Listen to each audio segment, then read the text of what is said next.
A warm welcome to the newsroom. I am Fidelia Aguncha. A joint strategy is the way forward in addressing the growing insecurity and conflict across states in Nigeria.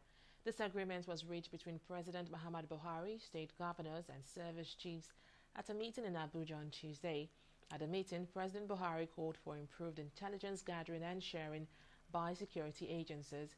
It was also agreed that field commanders are to take extra measures to protect civilian communities to serve as a confidence-building mechanism between military and those communities in order to improve civil-military relationship.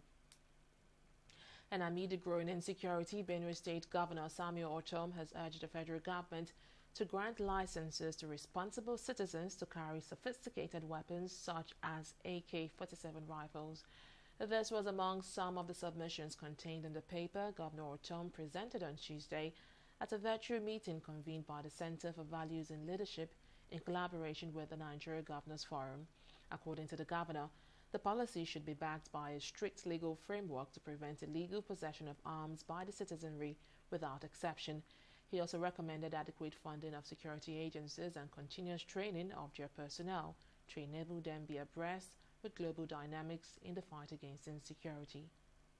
The Federal Executive Council has approved 8.5 billion naira for the Nigeria Center for Disease Control (NCDC).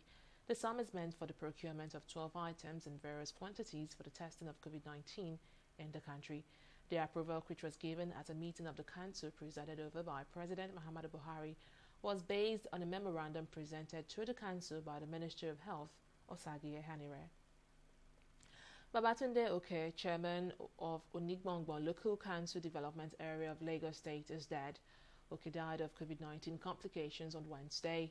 The deceased, who was serving his second term as the council chairman, was said to have been sick for some time but recovered before the Salah break. He, however, relapsed after the celebrations and was taken to hospital, where he died.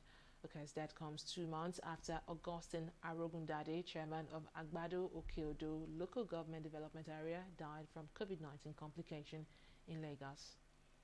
The Debt Management Office has said the federal government will auction 150 billion naira worth of bonds by subscription on August 19. A circular by the DMO showed the breakdown of the figure to include a 25 billion naira 10-year reopening bond that would mature in January 2026 and be offered at 12.5%, and a 40 billion naira 15-year reopening bond that would mature in March 2035 and be offered at 12.5%. It also showed a 45 billion naira 25-year reopening bond that would mature in July 2045 and be offered at 9.8%, and the longest tenure of a 40 billion naira 30-year reopening bond to be offered at 12.98%. Serious injuries have been reported after a passenger train derailed near Stonehaven in Aberdeenshire as storms caused flooding and travel disruption across Scotland.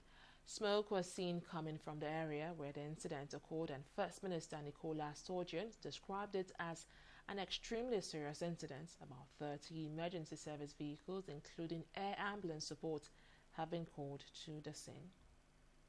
Talking sports now, former Arsenal midfielder Francis Coquelin has joined Villarreal from Valencia on a 4-year deal, both Spanish clubs announced on Wednesday. The 29-year-old, who left the Premier League side in 2018 after a decade-long spell, was part of the Valencia team that finished 9th in La Liga after a miserable season for the club. Villarreal will, however, feature in next season's Europa League under the guidance of former Sevilla and Paris Saint-Germain coach Unai Emery.